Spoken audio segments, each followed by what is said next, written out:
అంతేకాకుండా అధ్యక్ష గత వైసీపీ ప్రభుత్వంలో డ్వాక్రా సంఘాలను పూర్తిగా నిర్వీర్యం చేశారు అధ్యక్ష.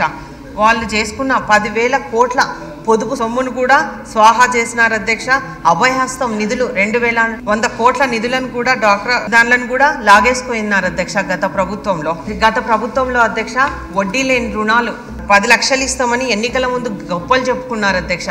కానీ వాళ్ళు ఇచ్చింది కేవలం 3 లక్షలకు మాత్రమే ఇచ్చారు అధ్యక్ష. అది కూడా కేంద్రమే భరించింది తప్ప వాళ్ళు ఇచ్చింది మాత్రం 0 అధ్యక్ష. కానీ మన ప్రభుత్వం కూటమి ప్రభుత్వం అధికారంలోకి రాగానే ఎస్సీ ఎస్టీ మహిళల జీవనోపాధి రుణాల కోసం 10 లక్షలు ఇవ్వడానికి నిర్ణయించుకుంది అధ్యక్ష. గత ప్రభుత్వంలో మహిళల్ని పారిశ్రామికంగా ప్రోత్సహించడానికి పారిశ్రామిక రాయితీలను కూడా ఎగ్గొట్టారు అధ్యక్ష. కూటమి ప్రభుత్వం అధికారంలోకి వచ్చిన తర్వాతనే 1,00,000 మందిని మహిళా పారిశ్రామికవేత్తలుగా తీర్చిదిద్దాలన్న లక్ష్యంతో పనిచేస్తుంది అధ్యక్ష. మొన్ననే అంతర్జాతీయ మహిళా దినోత్సవం జరిగింది అధ్యక్ష.